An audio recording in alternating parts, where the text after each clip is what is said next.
Hey, it's day 3 of the blog topic planning workshop.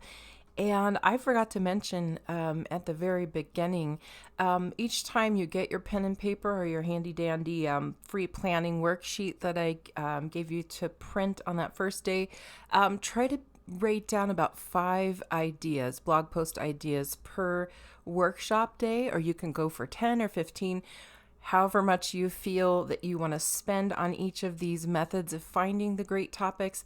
At least write down 5. That way, by the end of the 5-day workshop, you've got at least 25 really good, solid blog topic ideas. And today's workshop is brought to you by the amazing ebook called The Strategically Optimized Blog Post: Simple SEO and Writing Strategies to Thrill Your Audience and Please Google. Yeah, I wrote it. I'll admit it.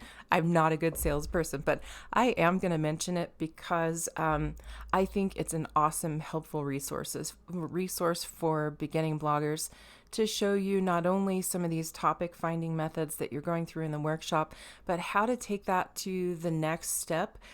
So you've got all these awesome blog topics that you know audiences or your readers might be looking for already. And then what do you do with it? Like, how do you streamline a writing process so that you can put all these topics to good use and find good keywords for them that will bring you traffic from Google or put you on Google's radar?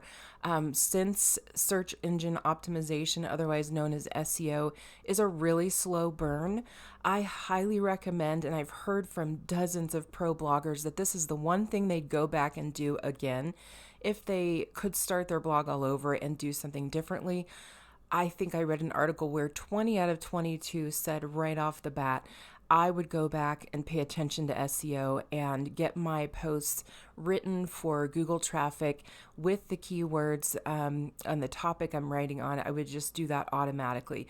Because it's a slow burn, it takes several months to a year or a little bit more for Google to notice your content, rank you, see the authority that you have in your particular area of expertise, and start filing and indexing those awesome keywords. So truly, I think my ebook is a great resource for a beginning SEO type of resource. It's got a super price point at only $17. So that's all I'll say at this point. You can find the link to that and a little more information in the email that you were sent today for day 3. And I'll hop right in now. Thanks so much for being patient through that. I just want people to know a little more about what the purpose of that ebook is. So I hope it's helpful if you decide to try it out. So today on Google, we're going to type in buzzsumo.com. Okay, you may have heard of that one. Okay, it's a website that analyzes what's performing best on social media right now for any particular topic or your competitors. It's an excellent website to use. So I'm going to type in, this time we're going to keep going along the parenting with the parenting topic that we were already talking about. So I'm going to do parenting tips this time and see what comes up. And I've already brought up that list over here. Okay, and I saw earlier, this list is full of great stuff. So get your pen handy, your paper, if you're in the parenting niche, but otherwise just type in whatever your niche topic is, of course. Okay, so here I'm seeing best parenting hacks, 20 tips and tricks for being a parent. I would probably click through on that and read the main points and see what's in there, see if there's something I could look at that I might be able to expound on and write a great post about that topic. And I love this next one. Families in a Maya village in Mexico may have the secret to getting kids to do chores. I think a post on maybe the top 20 or 25 parenting tips we could learn from other cultures would be such a fascinating article to read. So I would definitely jump into that one, read what they have to say, and then just start researching other countries and what they do for good parenting. I think that would be awesome. 7 tips for parenting your 2-year-old. That's always good. So if you want to do some research, read through on that. Or, from your own experience, if you have a 2-year-old, everybody talks about the terrible twos.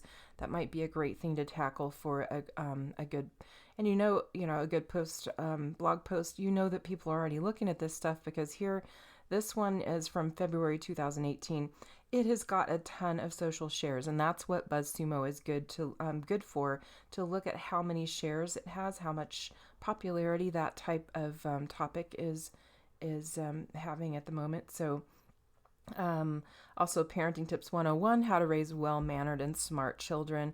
I don't know if the smart is so logical in that. I think there's way too much emphasis on smart children when they're too little.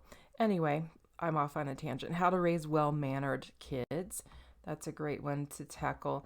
Oh dear, here's the head lice thing. We see that come up with little kids and daycare and classrooms, anywhere kids gather in huge groups. There's head lice, so that is not a bad thing to tackle as well. Very practical. Again, if you're in the newborn niche, then your first 40 days after delivery, newborn care, sleep, being a new parent, newborn development, all of those things make really great topics for posts. And look how many shares there. It's really something people want to know more about, especially if they're a new parent.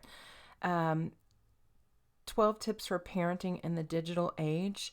Now, you can't go wrong with that. There are so many different opinions on how to raise your little ones and whether or not they should be allowed access to digital gadgets, and if so, how to limit that and how to navigate that. So those are all always really good topics. Next one, 6 tips to help you maintain your sanity at parent-teacher conferences. That's really neat. It's from a different perspective. It looks like boardteachers.com. So it may be from a teacher's perspective, but I would look into that if that sounds interesting to you. Or appropriate for your audience. And I'll just let you keep perusing. So you get the idea. BuzzSumo.com. Grab a pencil and a paper, type in your niche or your topic, and get to looking through some of those articles. Okay, I will see you soon in day 4. Have a good one.